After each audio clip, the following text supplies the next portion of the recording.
का बंधन। वहां से विदा होकर ईसा यहूदिया और यर्दन के पार के प्रदेश पहुंचे।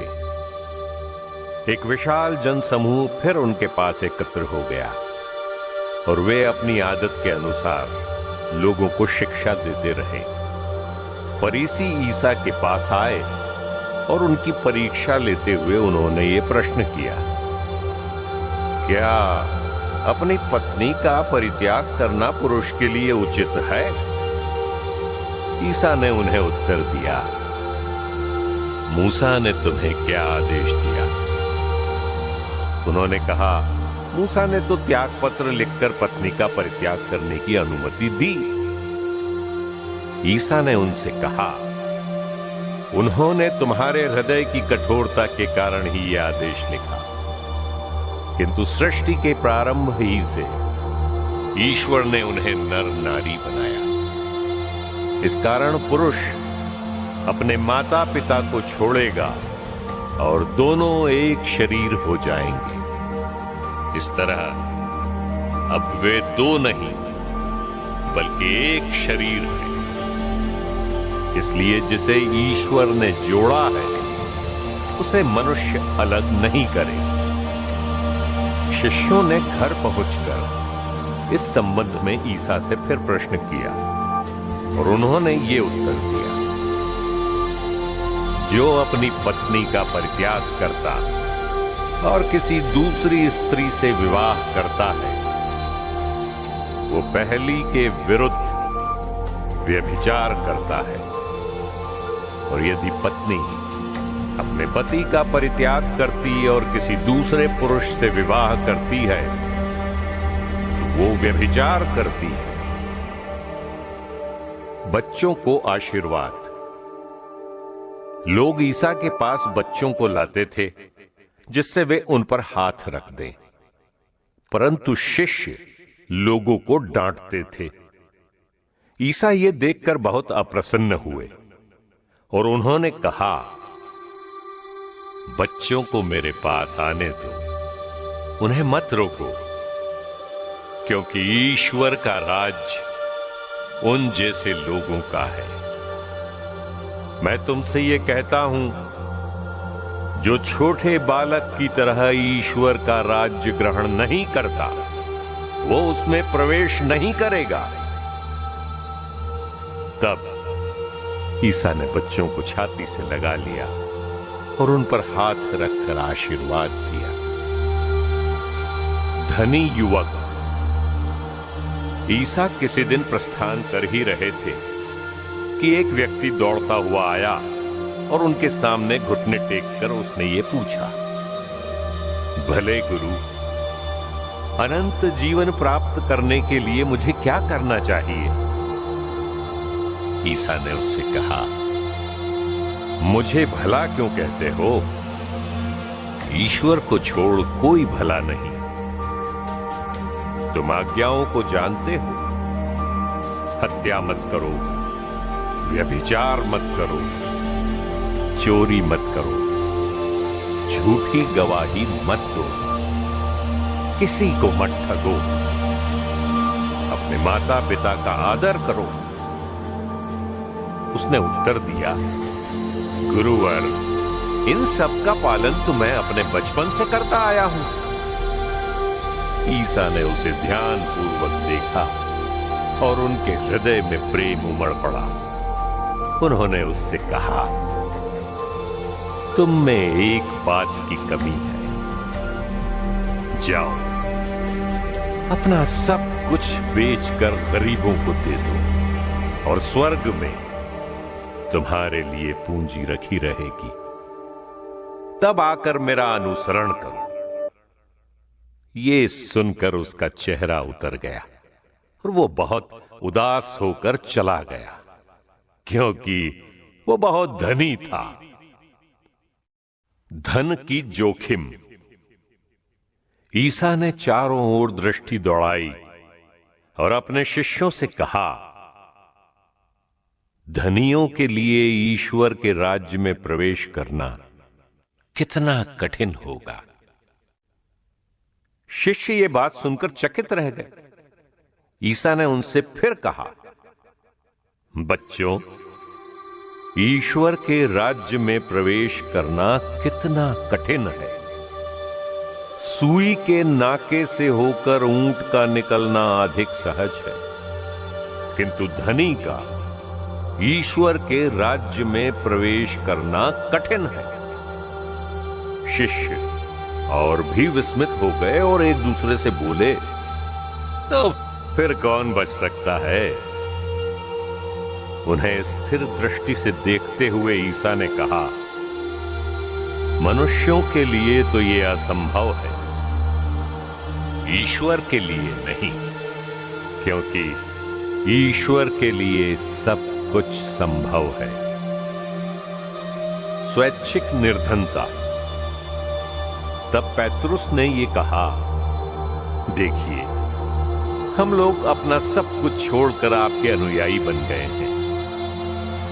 ईसा ने कहा, मैं तुमसे ये कहता हूं, ऐसा कोई नहीं जिसने मेरे और सुसमाचार के लिए घर, भाई बहनों, माता पिता, बाल बच्चों अथवा खेतों को छोड़ दिया हो और जो आप इस लोक में 100 गुना न पाए। घर, भाई बहनें, माताएं, बाल बच्चे और खेत, साथ ही साथ अत्याचार और परलोक में अनंत जीवन। बहुत से लोग जो अगले हैं पिछले हो जाएंगे और जो पिछले हैं अगले हो जाएंगे। दुख भोग और पुनरुत्थान की तीसरी भविष्यवाणी। वे यरूशलेम के मार्ग पर आगे बढ़ रहे थे। ईसा शिष्यों के आगे आगे चलते थे। शिष्य बहुत घबराए हुए थे और पीछे आने वाले लोग भयभीत थे। ईसा 12 को फिर अलग ले जाकर उन्हें बताने लगे कि मुझ पर क्या क्या बीतेगी। देखो, हम यरूशलेम जा रहे हैं। मानव पुत्र महायाजकों और शास्त्रियों के हवाले कर दिया जाएगा। वे उसे प्राण दंड की आज्ञा सुनाकर गैर यहूदियों के हवाले कर देंगे। उसका उपहास करेंगे, उस पर थूकेंगे, उसे कोड़े लगाएंगे और मार डालेंगे। लेकिन तीसरे दिन वो जी उठेगा। जेबेदी के पुत्र याकूब और योहन ईसा के पास आकर बोले, गुरुवर, हमारी एक प्रार्थना है, आप उसे पूरा करें। ईसा ने उत्तर दिया, क्या चाहते हो? मैं तुम्हारे लिए क्या करूं? उन्होंने कहा, अपने राज्य की महिमा में हम दोनों को अपने साथ बैठने दीजिए, एक को अपने दाएं और एक को अपने बाएं।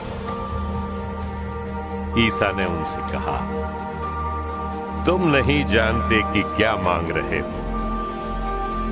जो प्याला मुझे पीना है, क्या तुम उसे पी सकते हो?